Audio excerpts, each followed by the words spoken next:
Hello and good morning all of you. Daily news के परिवार में एक बार फिर से आप सभी का स्वागत है। जैसा कि आपको पता होगा कि हमने फिजिक्स का भी सीरीज शुरू किया हुआ था, तो आज फिजिक्स का हमारा सेकंड वीडियो है, यानी आज हम पढ़ेंगे मोशन, गति के बारे में। इस वीडियो में हम आपको पढ़ाएंगे, तो आप वीडियो के अंत तक बने रहेंगे। इस सीरीज में आपको पूरे फिजिक्स को काफ़ी अच्छे तरीके से बताया जाए कि अगर आप एनटीपीसी का एग्जाम दे रहे हैं, बीपीएससी के एग्जाम दे रहे हैं, बिहार दरोगा से, तो फिजिक्स से जो भी क्वेश्चन है उसे आप अच्छे से कर सकते हैं। तो चलिए शुरू करते हैं। आज हम पढ़ेंगे गति यानी मोशन के बारे में। इससे हमेशा क्वेश्चन देखने को मिलता है, तो चलिए इसको शुरू करते हैं और अच्छे से देखते हैं। सबसे पहला क्वेश्चन है इसमें अदिश राशि। दोस्तों डिफिनेशन तो एग्जाम में नहीं आता है, लेकिन ऐसे दे देते हैं जैसे द्रव्यमान, चाल, आयतन और वेग। पूछेगा कि इसमें अदिश कौन है और सदिश कौन है, तो आप जब तक ले उसको अच्छे से नहीं समझेंगे तब तक ले आप सदिश और अदिश का अंतर नहीं समझ पाते। हो सकता है आप कुछ क्वेश्चन याद कर लेते हैं, ये सदिश है ये अदिश है, लेकिन अगर कुछ नया दे देगा तो वहाँ पर आप कन्फ्यूजन हो जाएगा और आपसे गलती होने की संभावना बनती है। तो आप एक बार समझ लेंगे तो काफ़ी आसान होगा। फिजिक्स पढ़ने का सबसे आसान यही है, एक किसी भी चीज़ को अगर आप समझ लेते हो तो हमेशा के लिए याद होता है। तो अदिश राशि को देखते हैं कि अदिश राशि किसे कहते हैं। इसे आप स्केलर क्वांटिटी भी कहते हैं।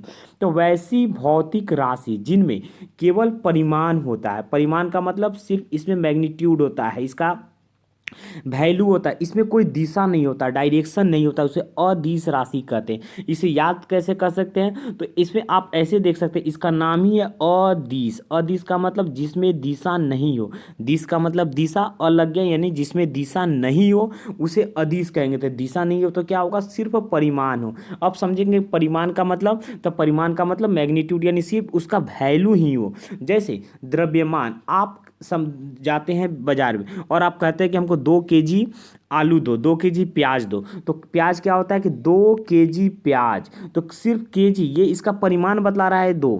इसमें कोई डायरेक्शन नहीं दे रहा है कि 2 केजी पर हमको उत्तर में दो या पूरब में दो या पश्चिम में दो, सिर्फ 2 केजी प्याज दो, यानी सिर्फ क्या बतलाया जा रहा है, परिमाण। तो ये क्या है, एक अदिश राशि, यानी द्रव्यमान क्या है आपका, अदिश राशि है। दूसरा है चाल। चाल का मतलब होता है स्पीड। स्पीड क्या होता है, जैसे आप घर पे जा रहे हैं तो आपका स्पीड है 40 किलोमीटर पर आवर, यानी आपको ये बतला रहा है कि 1 घंटा में आप 40 किलोमीटर जा रहे हैं। आपको सिर्फ मान बतला रहा है, आपको कोई इसमें दिशा नहीं बता रहा है कि आप 40 किलोमीटर ईस्ट जा रहे हैं या 40 किलोमीटर नॉर्थ जा रहे हैं या 40 किलोमीटर कहाँ जा रहे हैं। अगर इसी में रहता कि 40 kilometre east to yard east, अगर आप ईस्ट जा रहे हैं या वेस्ट जा रहे हैं तो वो क्या हो जाता है, उसमें परिमाण भी था 40 किलोमीटर, उसके साथ साथ आपको ईस्ट यानी एक डायरेक्शन भी दे रहा है, तो वो क्या हो जाता, सदिश राशि हो जाता। तो वो चाल न कहला, क्या कहलाएगा, वेग कहलाएगा। तो ये छोटा सा कोई डिफरेंस है जिसे आप आसानी से समझ सकते हैं। जैसे आयतन, किसी चीज़ का अगर आप वॉल्यूम देख रहे हैं तो वॉल्यूम हो गया, कार्य हो गया, समय हो गया, ऊर्जा हो गया। यानी कोई भी चीज़ अगर आपसे पूछे, एग्जाम में दे सकता है कि कौन सदिश है कौन अदिश है, तो आप सिर्फ यही देखेंगे कि किसमें परिमाण है और किसमें परिमाण के साथ साथ दिशा भी है। अगर डायरेक्शन होगा तो उसे आप सदिश राशि मानेंगे, जिसमें डायरेक्शन नहीं होगा उसे आप अदिश राशि समझेंगे। यहाँ पर नोट में करके देखा है, जैसे विद्युत धारा यानी इलेक्ट्रिक करंट, बहुत सारे दोस्त समझ होंगे कि इलेक्ट्रिक करंट तो एक दिशा में फॉलो करता है। टेम्परेचर और प्रेशर, ये तीनों भी अदिश राशि ही हैं, जिसे आप समझ लेंगे क्योंकि इसमें कन्फ्यूजन होने की संभावना ज़्यादा थी। यानी टेम्परेचर, प्रेशर और करंट, ये तीनों भी अदिश राशि ही हैं। फिर दूसरा क्वेश्चन हो गया कि सदिश राशि यानी वेक्टर क्वांटिटी किसे कहा जाएगा।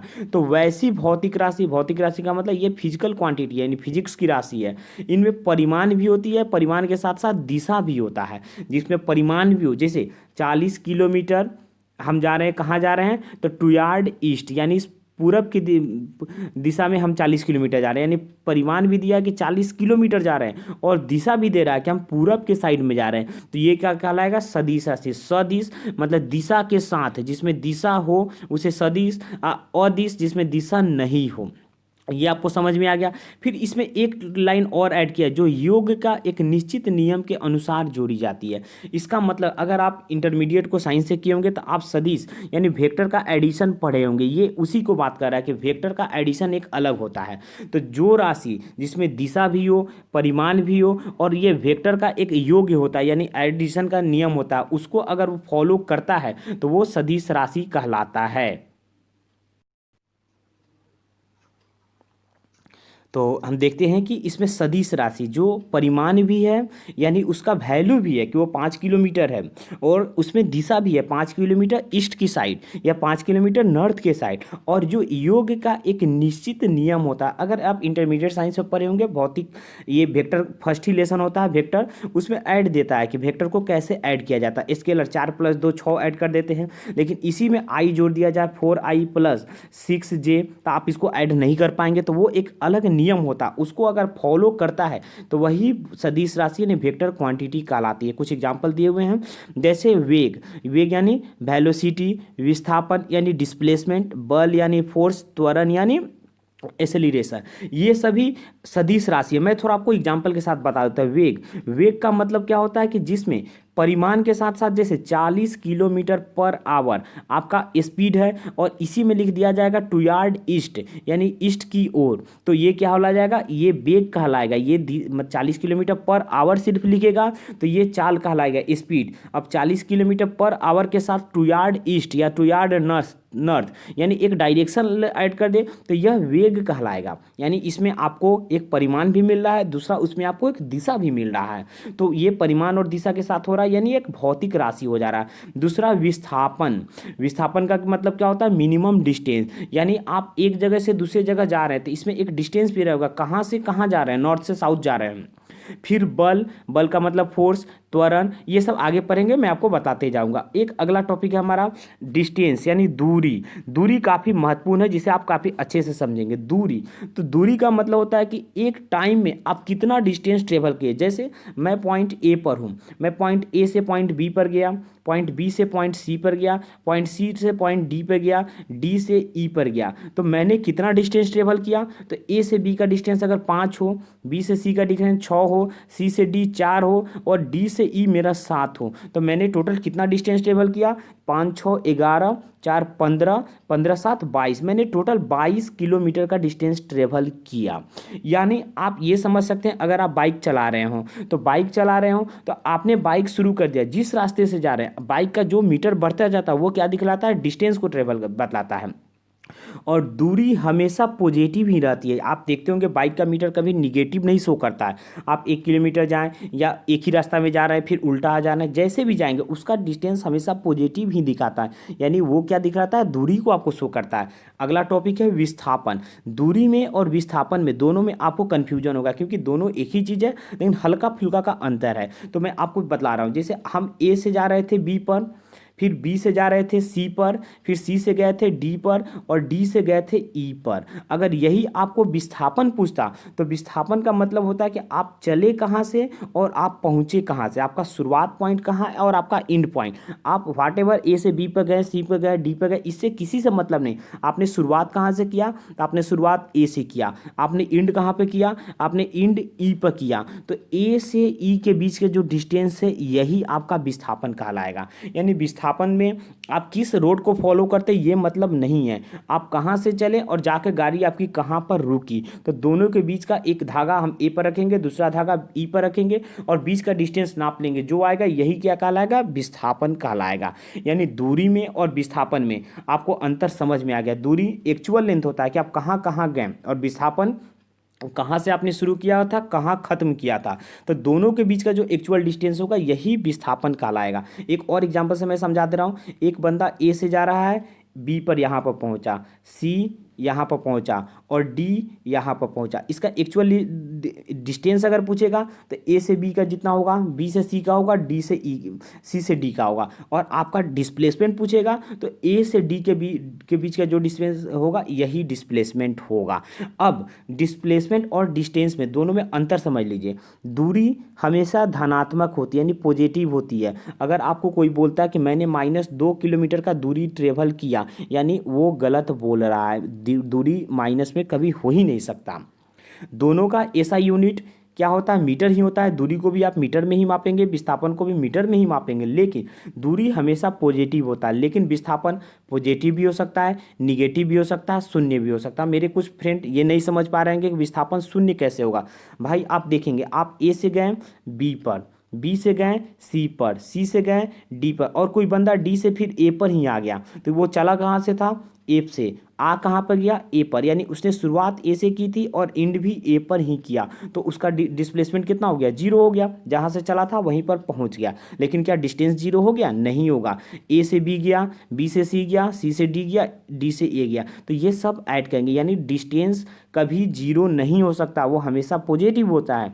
और डिस्प्लेसमेंट आपका जीरो भी हो सकता है, अब निगेटिव भी हो सकता है। कैसे निगेटिव हो सकता है, ए से गए आप बी पर, फिर बी से कहाँ गए, सी पर, यानी आप पहले राइट साइड में जा रहे थे, अब आप लेफ्ट साइड में चले गए, यानी आप यहाँ से जीरो के 5 गए, यहाँ पर 10 हो गया, यानी आप यहाँ से गए यहाँ पर, यानी माइनस साइड में चल गए, उल्टा साइड में चले गए, तो यहाँ पर डिस्प्लेसमेंट क्या हो गया, माइनस भी हो गया। यानी डिस्प्लेसमेंट पॉजिटिव भी हो सकता है, निगेटिव भी हो सकता है और जीरो भी हो सकता है। लेकिन दोनों में अगर कोई पूछे कि दूरी में और विस्थापन में डिफरेंस क्या है, तो आप ये डिफरेंस बतला सकते हैं कि दोनों क्या है, दूरी हमेशा धनात्मक होती है और विस्थापन धनात्मक, ऋणात्मक और जीरो भी हो सकता है। लेकिन दोनों में समानता पूछे, इन दोनों में सिमिलरिटी क्या है, तो दोनों का एसआई यूनिट क्या होता है, तो दोनों का एसआई यूनिट मीटर ही होता है। ये विस्थापन एक सदिश राशि है क्योंकि इसमें डायरेक्शन होता है, और दूरी एक अदिश राशि, इसमें डायरेक्शन नहीं होता। चलिए आगे चलते हैं, अगला हमारा 2 टॉपिक है दोस्तों। इसमें सबसे बड़ी बात है कि 2 टॉपिक जो है दोनों में कन्फ्यूजन रहता है। जिस तरह दूरी विस्थापन में था, उसी तरह आपको चाल और वेग में भी समझ में नहीं आएगा। बहुत सारे लोग समझेंगे कि जो चाल होता है वही वेग होता है, नहीं, दोनों में अंतर होता है। अगर आप नहीं समझेंगे तो अंतर कुछ नहीं, अगर आप समझने का प्रयास करें तो बहुत बड़ा अंतर होता है। पहले हम चाल को बतला रहे। चाल का मतलब होता है 1 सेकेंड में आपने कितना डिस्टेंस ट्रेवल किया, 1 सेकेंड में आपने कितना डिस्टेंस ट्रेवल किया, उसी को चाल बोला जाता है। इसी को अगर आप डिफिनेशन में पढ़ेंगे तो वस्तु द्वारा प्रति सेकेंड यानी 1 सेकेंड में तय की गई दूरी को चाल कहते हैं। चाल निकालने का तरीका होता है दूरी बटा समय। अगर आपने 80 किलोमीटर की दूरी ट्रेवल की है और आपने इसे 4 घंटा में दूरी ट्रेवल की है, तो कोई पूछेगा कि आपका स्पीड क्या है, तो स्पीड बराबर डिस्टेंस बाई टाइम, यानी आपने 20 किलोमीटर पर आवर के चाल से अपने रास्ता को जो ट्रेवल का उसको किया है। और आपका चाल का ऐसा यूनिट क्या होता है, मीटर पर सेकेंड। तो ये तो था चाल, लेकिन इसी में थोड़ा अगर आप मॉडिफाई कर दें, इसी में अगर आप डायरेक्शन लगा दें, चाल के साथ अगर क्या लगा दें, डायरेक्शन लगा दें कि हमने 80 किलोमीटर जो गया था ये 2 यार्ड ईस्ट गया था और 4 घंटे में गया था, तो आपका इसमें क्या निकलेगा, इसमें वेलोसिटी निकलेगा। तो वेलोसिटी क्या निकलेगा, 20 kilometre per hour 2 yard east, क्योंकि उसमें आपने डायरेक्शन को ऐड कर दिया। अब इसमें डायरेक्शन भी हो गया और इसमें 20 किलोमीटर भी आ रहा है, यानी आपका वैल्यू भी आ रहा है और वैल्यू के साथ साथ डायरेक्शन भी आ रहा है, यानी यह एक वेक्टर क्वांटिटी हो जा रही है, यह एक सदिश राशि है। यानी चाल एक अदिश राशि है, वेग एक सदिश राशि है। आपको एग्जाम में हमेशा कंफ्यूजिंग ऐसे ही रहता है कि चाल क्या होता है, वेग क्या होता है। जो अच्छे से नहीं समझेंगे वो हमेशा इसमें गलती कर लेंगे, और ये काफ़ी सिंपल चीज़ है, जिसे आप समझ लेंगे तो हमेशा के लिए याद हो जाएगा। तो चाल एक अदिश राशि है, वेग आपका सदिश राशि है, बट दोनों का ऐसा यूनिट मीटर पर सेकेंड ही होता है। यानी दोनों होता एक ही है, लेकिन सिर्फ इसमें खेल किस चीज़ का है, तो डायरेक्शन का खेल है। डायरेक्शन वेग में होता है जो चाल में नहीं होता है। एक और टॉपिक है, काफ़ी मज़ेदार टॉपिक है, त्वरण, जिसे हम इंग्लिश में एक्सेलरेशन कहते हैं। एक्सेलरेशन का मतलब क्या होता है, एक्सेलरेशन का मतलब होता है कि 1 सेकेंड में आपका चाल या आपका 1 सेकेंड में आपका वेग में कितना डिफरेंस हुआ। जैसे आप गाड़ी चलाते हैं, बाइक चलाइएगा तो बाइक में जो रहता है, जिसे हम लोग क्या करते हैं, हमेशा ट्यूनिंग करते रहते हैं, यानी एक्सेलरेशन कहते हैं, उसको एक्सेलरेटर कहा जाता है। वो एक्सेलरेटर इसलिए बोला जाता है क्योंकि वह हमें, हमारे जो बाइक होता है उसको एक्सेलरेशन प्रदान करता है। एक्सेलरेशन मतलब उसको त्वरित करता है, उसको तेज चलाता है, इसलिए उसे एक्सेलरेटर कहा जाता है। तो देखिए, किसी वस्तु के वेग में परिवर्तन की दर, वेग में परिवर्तन की दर, वेग में परिवर्तन की दर का मतलब होता है कि वेग में कितना चेंज हो रहा है, यानी वेग में चेंज का मतलब वेग बाई टाइम, वेग में चेंज का मतलब होता है वेग बाई टाइम। अब वेग का ऐसा यूनिट क्या था, मीटर पर सेकेंड, और टाइम का ऐसा यूनिट क्या होता है, सेकेंड, यानी मीटर पर सेकेंड, दो नीचे सेकेंड आ गया, यानी मीटर पर सेकेंड स्क्वायर। ये क्या होगा, एक्सेलरेशन का ऐसा यूनिट हो गया। आप इसे ऐसा यूनिट भी निकालना सीख लेंगे। अगर आप थोड़ा सा प्रयास करेंगे तो आपको ऐसा यूनिट याद करने की ज़रूरत ही नहीं पड़ेगी। अब आप त्वरण बतला कैसे पाएंगे, तो 1 सेकेंड में किसी वस्तु है उसके वेग में कितना का परिवर्तन हो रहा है, डिस्टेंस में नहीं, डिस्प्लेसमेंट में नहीं, वेग में कितना का परिवर्तन हो रहा है। यानी एक्सेलरेशन इक्वल टू क्या होता है, v बाई टी, यानी v का मतलब वेलोसिटी बाई टाइम, वेलोसिटी में कितना का चेंजिंग हो रहा है। अब एक्सेलरेशन क्या हो रहा है, जैसे बाइक आप तेज़ी से चला रहे हैं, अगर आप बाइक को 10 के स्पीड से, गाड़ी जो होता है पहले रुका हुआ रहता है, फिर थोड़ा सा तेज, उसके बाद तेज, यानी एक्सेलरेशन उसका क्या होता है, बढ़ते जाता है। तो एक्सेलरेशन जब पॉजिटिव बढ़ते जा रहा है, नहीं पॉजिटिव, अगर आपको गाड़ी रोकना होगा तो आपका गाड़ी धीरे धीरे धीरे धीरे स्लो हो जाएगा, यानी आपका एक्सेलरेशन यहाँ पर कम होता है। तो जो एक्सेलरेशन कम होता है, यानी एक्सेलरेशन क्या हो गया, अब निगेटिव में हो गया, पहले 40 के स्पीड में था, अब 30 हो गया, तो धीरे धीरे गाड़ी आपका कम होगा, तो उसको ऋणात्मक त्वरण कहते हैं। तो ऋणात्मक त्वरण भी बोला जा सकता है, निगेटिव एक्सेलरेशन या डिसेलरेशन, या इसके लिए एक स्पेशल नाम दिया जाता है, इसे मंदन बोला जाता है, और इसे रिटार्डेशन के नाम से बोला जाता है। ये काफ़ी सटीक होगा, मंदन। मंदन का मतलब आपका एक्सेलरेशन जो हो रहा है वो कम होते चला है। चलिए अगला टॉपिक देखते हैं। अगला टॉपिक है आपका वृत्तीय गति, काफ़ी फेमस क्वेश्चन है और इससे हमेशा लड़के फंसते हैं, आप इसको ध्यान देंगे। नाम ही है वृत्तीय गति। वृत्तीय गति का मतलब सर्कुलर मोशन। तो नाम क्या है, सर्कुलर, यानी सर्किल का बात चल रहा है। अगर कोई व्यक्ति सर्कुलर टाइप से मोशन कर रहा है, जैसे कोई तालाब हो गया, अगर आप तालाब को सर्किल टाइप से एक साइड से उतर रहे हैं, कोई गोलंबर हुआ, उसके चारों तरफ अगर आप मोशन कर रहे हैं, घूम रहे हैं, तो आपका मोशन कैसा हो रहा था, आप सर्किल पर घूम रहे हैं, तो आपका मोशन सर्कुलर मोशन हो रहा है। इसी को देखते हैं क्या लिखा हुआ है। जब कोई व्यक्ति किसी वृत्ताकार मार्ग पर, वृत्ताकार का मतलब सर्कुलर पथ पर घूम कर रहा है, तो उसकी गति को क्या कहेंगे, हम वृत्तीय गति कहेंगे। और इस ये तो समझ में आ गया कि अगर आप सर्किल रूप में घूम रहे हैं तो आपका जो गति होगा ये वृत्तीय गति कहलाएगा।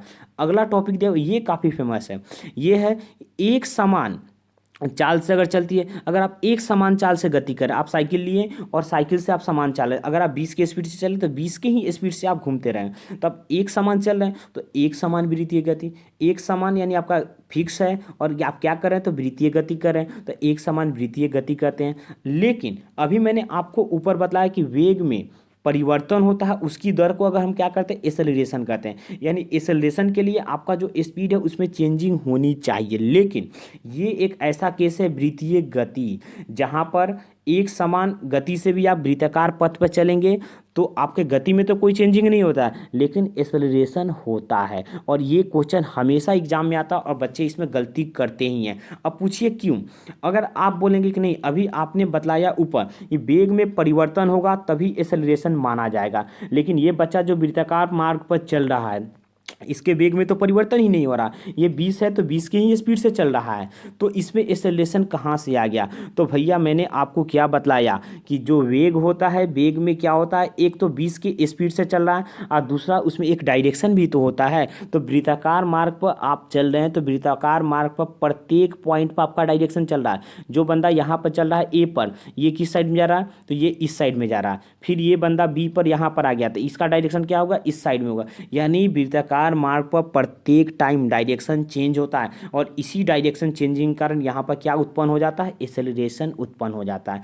अगर एग्जाम में क्वेश्चन आए कि एक समान वृत्तीय गति कैसी गति है, आपको पूछेगा त्वरित गति है, नॉन त्वरित गति है, तो आप क्या बतलाएंगे, ये एक एक्सेलरेटेड है, यानी इसमें त्वरण उत्पन्न होता है। और ये त्वरण किसके कारण उत्पन्न होता है, तो ये त्वरण होता है प्रत्येक पॉइंट पर इसमें दिशा यानी डायरेक्शन का चेंजिंग होता है, यानी चेंज इन डायरेक्शन के कारण इसमें त्वरण उत्पन्न होता है। ये काफ़ी फेमस है और ये बहुत बार एग्जाम में आया और इसी में बच्चे फंसते हैं। अगला क्वेश्चन है हमारा एंगुलर वेलोसिटी। एंगुलर वेलोसिटी का मतलब कोणीय वेग।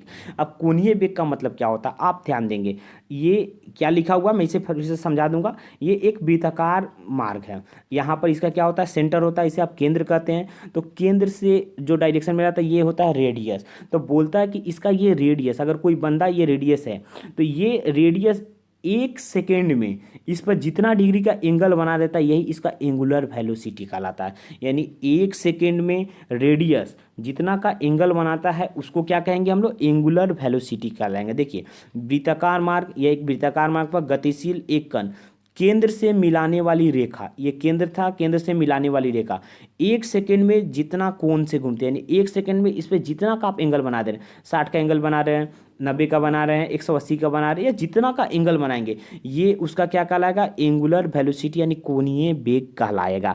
और कोणीय वेग को ओमेगा से डिनोट किया जाता है। ये आपको हमेशा याद रखना चाहिए कि किस चीज़ को किससे डिनोट किया जाता है। तो आप याद रखेंगे कोणीय वेग यानी एंगुलर वेलोसिटी को ओमेगा से डिनोट किया जाता है। अब ओमेगा बराबर यानी कोणीय वेग, तो कितना का एंगल बन रहा था और कितना समय में बन रहा था, तो ओमेगा इक्वल टू हो जाएगा थीटा बाई टाइम, यानी कितना का एंगल बन रहा था और कितने समय में बन रहा था। तो इससे आपका एंगुलर वेलोसिटी निकल जाएगा। अब अगला टॉपिक देखते हैं क्या है।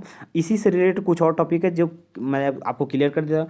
देखिए वृत्ताकार मार्ग पर अगर कोई चल रहा है तो 1 सेकेंड में वो कितना का एंगल बनाता है, सॉरी एक बार में वो कितना का एंगल बनाता है, तो एक बार में 360 डिग्री का एंगल बनता है। और ये 360 डिग्री को अगर हम रेडियन में बोलें तो रेडियन में इसको बोल सकते हैं 2 पाई का एंगल बनता है। आप रेडियन में पढ़े होंगे, अगर आप ट्रिगोनोमेट्रिक पढ़े होंगे तो आपको ये पता होगा कि 2 pi equal to 360 degree, pi equal to 180 degree होता है।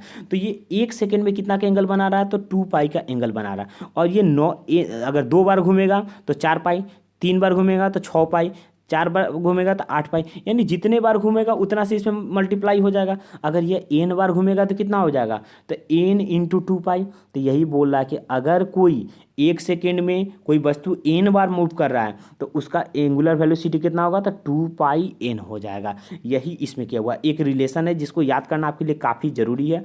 वो रिलेशन ये है कि रेखीय चाल इक्वल टू कोणीय चाल गुना त्रिज्या, रेखीय चाल इक्वल टू कोणीय चाल इंटू रेडियस। ऐसे आपको बोल सकता है कि रेखीय चाल बटा कोणीय चाल इक्वल टू तो त्रिज्या, रेखीय चाल बटा त्रिज्या इक्वल टू कोणीय चाल। इसको कैसे भी घुमा कर दे सकता है, लेकिन अगर आप इसको याद कर लेंगे तो ये आपके लिए काफ़ी आसान हो जाएगा। अगला टॉपिक काफ़ी महत्वपूर्ण है और यह काफ़ी फेमस टॉपिक है जो हमेशा एग्जाम में आता है या नहीं भी आता होगा, तो ये सबसे पसंदीदा विषय है। क्या है, न्यूटन का गति नियम। अगर फिजिक्स में किसी को कुछ भी नहीं पता होगा ये जरूर पता होगा कि न्यूटन साहब ने 3 नियम को दिया हुआ था। उस नियम को आज हम लोग पढ़ेंगे।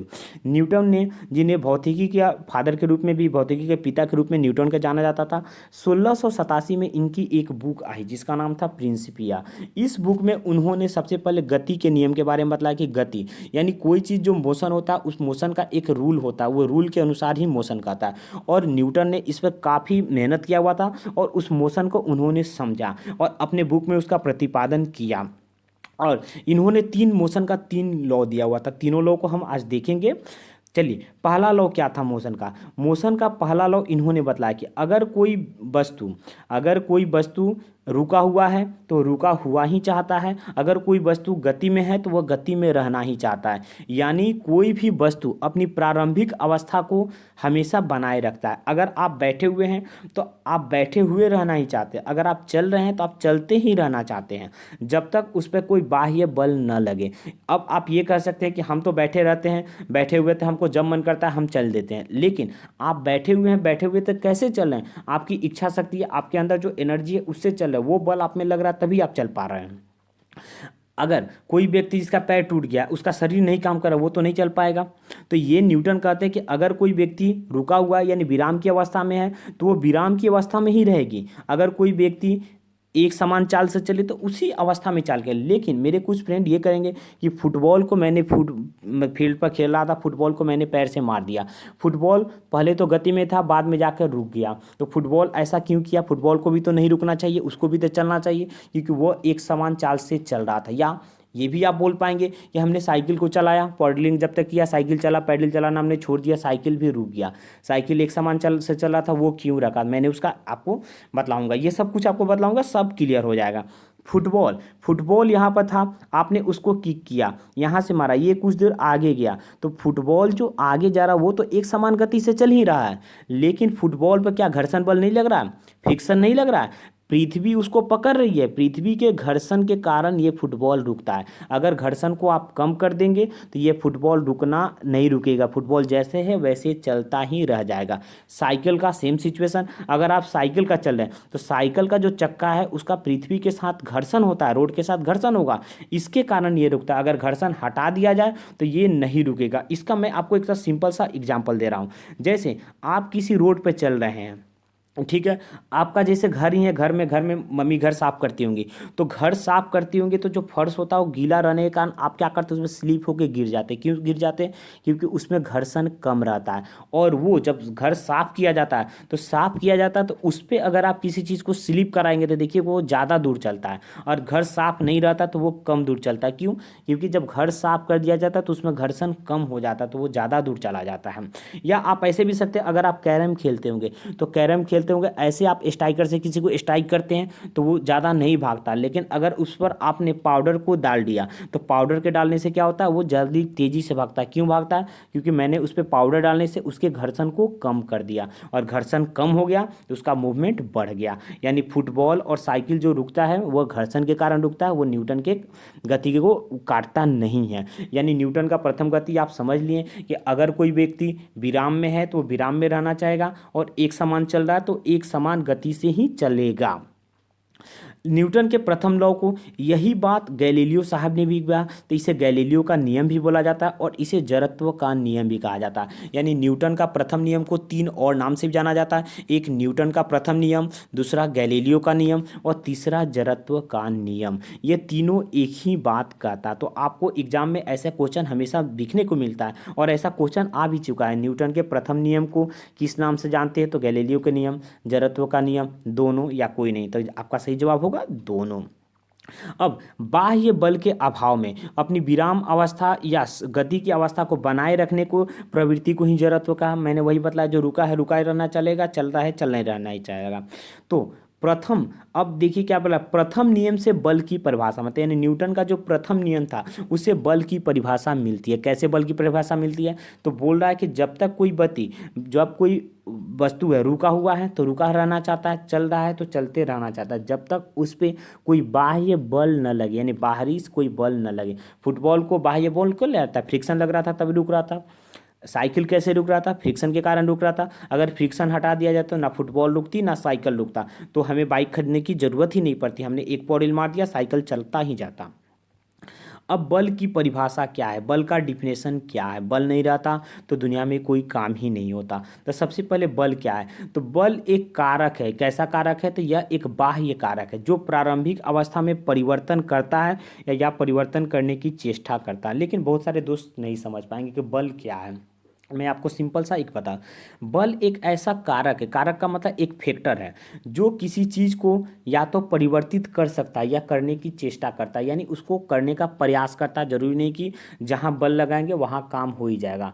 अब आप बोलेंगे कैसे? जैसे कोई आटा गूंथता, आपने रोटी बनाए हो देता हो, आटा गूंथता है, आटा गूंथने के क्या उसमें आप बल लगाते हैं, तो जो आटा रहता है उसका डायरेक्शन आप चेंज कर सकते हैं। जो गुब्बारा होता है उस पर बल लगा के उसके डायरेक्शन को चेंज कर सकते हैं। अब मेरे कुछ मित्र बनाएंगे, बोलेंगे कि मैंने तो कल दीवार पर धक्का दिया लेकिन दीवार का डायरेक्शन ही चेंज नहीं हुआ। तो इस बात को ही बोल रहा है कि या तो परिवर्तन करता है या करने की चेष्टा करता है। जैसे दीवार पर आप बल लगा रहे हैं लेकिन उसमें परिवर्तन नहीं होगा, वहां पर क्या होगा? चेष्टा कर रहा है, यानी वहां पर वो प्रयास कर रहा है। अब आप पहाड़ को, हिमालय को चले जाएंगे बल लगाने, तो क्या वो हिल जाएगा?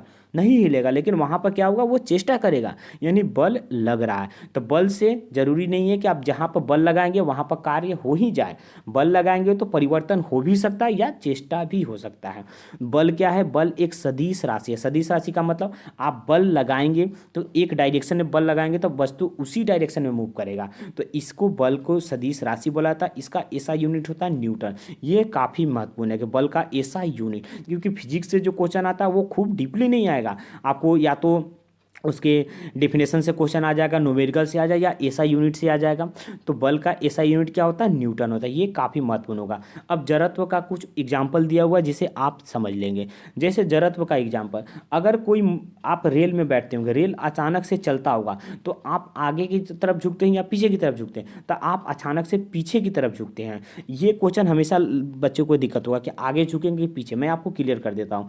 अगर आप ट्रेन में बैठे हुए हैं, ट्रेन में आप बैठे हुए हैं और ट्रेन अचानक से आगे की तरफ चले गई, तो हमेशा व्यक्ति पीछे की तरफ झुकेगा। क्यों झुकेगा? कि हम तो भैया आराम से बैठे हुए थे ट्रेन में, ट्रेन आगे चल गई तो ट्रेन पर तो बल लगा कि वो आगे चली गई, लेकिन क्या हम पे बल लगा? तो नहीं, हम पे बल नहीं लगा, तो हम तो जहाँ थे वहीं पर रहेंगे। तो ट्रेन आगे चली, हम तो पीछे ही थे ना, तो हम पीछे की तरफ ही झुकेंगे। तो ये आपको क्लियर होगा। अगर रुका हुआ ट्रेन आगे चलता है तो व्यक्ति पीछे की तरफ झुकता है। अब दूसरा एग्जाम्पल, अगर आप बाइक पर बैठे होंगे, अचानक से बाइक खूब धूम की तरह खूब तेज़ी में चला रहे हैं, एकदम धूम वाले स्पीड से, और अचानक ब्रेक लगा, तो आप कहाँ झुकते होंगे? आगे की तरफ झुकते हैं। क्यों आगे की तरफ झुकिएगा? हम तो बाइक पर बैठे हुए थे, खूब मज़े से चल रहे थे, पूरे स्पीड के साथ चल रहे थे, लेकिन जैसे ही ब्रेक लगा, तो ब्रेक किस पर लगा? बाइक पर लगा कि आप पे लगा? ब्रेक बाइक पर लगा। यानी ब्रेक लगा के बाइक को तो रोक लिया गया, लेकिन आप पर ब्रेक कहाँ लगा? हम पे तो ब्रेक नहीं लगा। तो हम तो तेजी में थे, आगे चल रहे थे, तो हम आगे ही चलेंगे। तो इसलिए आदमी आगे की तरफ झुक जाता है। तो जब रुका हुआ गाड़ी चलेगा तो पीछे की तरफ, चलता गाड़ी रुकेगा तो आगे की तरफ। अब कंबल को आप हाथ देखते होंगे कि कंबल पर बहुत लोग क्या करते हैं, गंदा लग जाता है तो कंबल पर डंडा मारा जाता है। तो कंबल को डंडे मारा जाता है तो उससे धूल की कण निकलती है। क्यों निकलती है? तो कंबल और धूल पहले एक साथ ही दोनों बहुत मजे में सोए हुए थे, लेकिन जब डंडा किसको पड़ी? कंबल को पड़ी। तो कंबल को डंडा पड़ी तो कंबल पीछे जा रहा है, उस पर फोर्स लग रहा है तो वो पीछे जा रहा है, लेकिन धूल को तो डंडा नहीं पड़ रही है। तो धूल जहाँ पर है वो वहीं पर आ रहा है, यानी कंबल पीछे चल जा रहा है, धूल जहाँ है वहीं पर है, यानी दोनों में डिफरेंस आ जा रहा है, इसलिए धूल क्या हो जाती है? बाहर हो जाती है। तो ये किसका एग्जाम्पल था? ये जड़त्व का भी एग्जाम्पल बोल सकते हैं, या न्यूटन का प्रथम नियम का भी एग्जाम्पल बोल सकते हैं। ये जड़त्व का कुछ एग्जाम्पल था। जैसे ठहरा गाड़ी आगे चला जाता है। अब एक टॉपिक आपका और हो जा रहा है, मोमेंटम, यानी संवेग। संवेग का मतलब क्या होता है? तो संवेग का मतलब होता है वेग और द्रव्यमान का गुणनफल। आपको एक सिंपल से एग्जाम्पल बतला रहे हैं। अगर आप क्रिकेट देखते होंगे तो बॉलर बॉल फेंकता है, तो जो अगर बाउंस हो जाता है, बाउंसर होता है, तो बैट्समैन बैठ जाता है। क्यों बैठता है? तो बैट्समैन बॉल से डर जाता है। बहुत लोग बोलेंगे कि बैट्समैन बॉल से डर जाएगा। तो मेरा एक क्वेश्चन रहेगा, बैट्समैन अगर बॉल से डर जा रहा है तो क्यों अगले बॉल को वो छक्का मार देता आगे निकल कर? तो उस बॉल पर तो नहीं डरेगा। अब कोई मित्र बोलेगा कि नहीं, वो बाउंसर था, वो तेजी से फेंका तो मार दिए, उससे डर गया। अब एक बात बतलाइए, बाउंसर हो सकता है 140 की स्पीड से फेंका गया हो, 150 की स्पीड से फेंका, तो क्या वो बैट्समैन 150 की स्पीड को नहीं खेल पाएगा? क्या वही बॉल अगर विकेट पे आता तो क्या उसको नहीं खेल पाता? या वही स्पीड से अगर फुल टॉस था तो क्या वो नहीं मार पाता? तो क्या वो स्पीड से डरा? नहीं। वो क्या बॉल से डरा? नहीं। तो बैट्समैन डरा क्यों, बैठा क्यों? तो वो स्पीड, यानी उसका क्या वेग था और उसका क्या द्रव्यमान था। जो बल्ब था, बल्ब जैसे बल्ब हो गया, उसका मानिए 500 ग्राम वेट था, तो क्या 500 ग्राम वेट से वो डर जाएगा? नहीं। 500 ग्राम को बॉल को तो हाथ पे रख लेगा। वो क्या उसकी स्पीड से डर गया? नहीं, स्पीड से भी नहीं डरा। तो किसी से डरा? तो उसका स्पीड और द्रव्यमान दोनों के गुणनफल से डर गया। आप गाड़ी रोड पर खड़े रहते हैं, बाहर बाइक कोई गाड़ी आती है, आप देखते हैं कि भैया बाइक वो बहुत तेजी से चला रहा है, हम साइड में हट जा रहे हैं। क्यों हट जा रहे हैं? आप ना बाइक से डर रहे हैं ना स्पीड से डर रहे हैं, वो दोनों के गुणनफल से डर रहे हैं। यानी आप डर किससे रहे हैं? आप संवेग से डर रहे हैं, आप मोमेंटम से डर रहे हैं। अगर आपसे कोई पूछेगा कि संवेग किसे कहते हैं, तो संवेग बोलिएगा आप वेग और द्रव्यमान के गुणनफल से डरते हैं। किसे डरते हैं? वेग और द्रव्यमान के गुणनफल से। मोमेंटम इसे पी से डिनोट किया था। तो P equal to M V, M का मतलब मास और v का मतलब वेलोसिटी। आप इसको याद रखिएगा, PMV, तो आपको क्लियर हो जाएगा। संवेग भी क्या है? एक अदिश राशि। आप ऐसे याद करेंगे, वेग भी अदिश राशि है, संवेग भी अदिश राशि है, आवेग भी अदिश राशि है। वेग, संवेग, आवेग सब क्या है? सदिश राशि है। इसका ऐसा यूनिट क्या हुआ? अब ऐसा यूनिट निकालने का आपको, इसमें क्या है? वेग। तो वेग का ऐसा यूनिट क्या होता है? मीटर पर सेकेंड। अब क्या है? द्रव्यमान। द्रव्यमान का ऐसा यूनिट क्या होता है? तो केजी। तो इसका ऐसा यूनिट क्या होता है? केजी मीटर पर सेकेंड।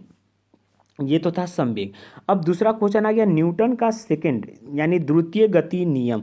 न्यूटन का सेकंड गति नियम क्या है? Second law of Newton.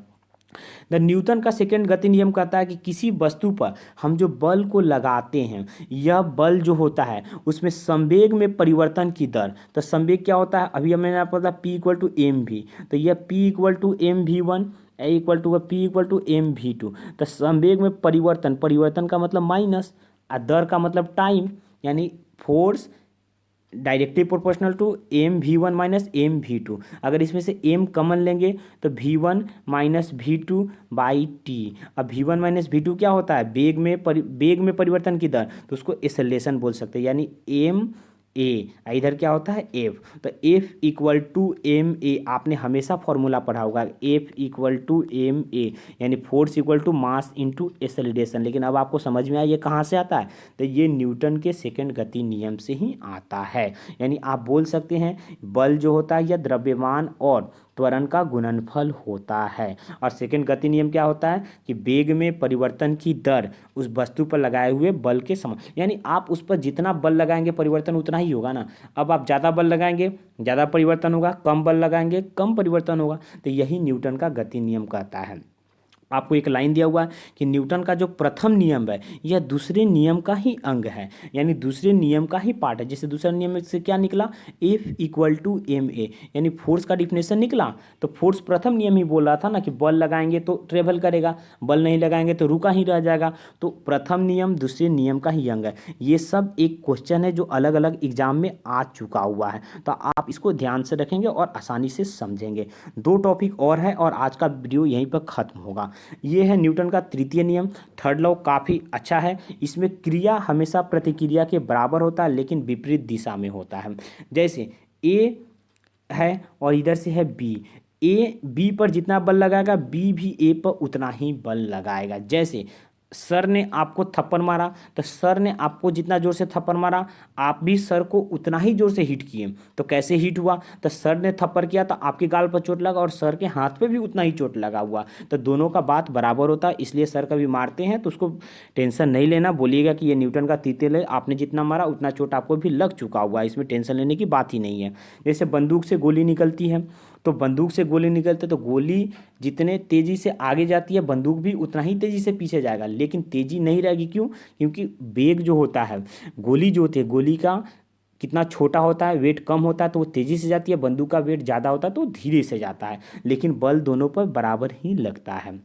आप नाव वाला समझते हो, अगर आप नदी में गए होंगे नाव से घूमते होंगे तो देखते होंगे कि नाव जो चलाता है वह नदी के किनारे रहता है, वो पहले क्या करता है, वो किनारे को धक्का देता है तो नाव क्या होता है, पीछे चला जाता है। यानी वो किनारे पर धक्का लगाता है तो नाव पर उल्टा धक्का लगता है। तो ये भी होता है न्यूटन की गति का तीसरा नियम। रॉकेट जो ऊपर जाता है, रॉकेट क्या करता है, वो पृथ्वी पर एयर फेंक के पृथ्वी पर बल लगाता है, तो वो जितना बल पृथ्वी पर लगाता है पृथ्वी उतना ही बल रॉकेट पर लगाती है। तो रॉकेट के बल से पृथ्वी तो नीचे नहीं जाता, लेकिन पृथ्वी के बल से रॉकेट ऊपर चला जाता है। तो यह सब न्यूटन के तृतीय गति नियम का ही एग्जाम्पल है। आपसे पूछ सकता है कि रॉकेट के उड़ने में किसका यूज होता है, तो आपको अगर ऑप्शन दिया कि न्यूटन का प्रथम नियम, द्वितीय नियम, तृतीय नियम और कोई नहीं, तो आप न्यूटन का तृतीय नियम वहाँ पर लगाएंगे।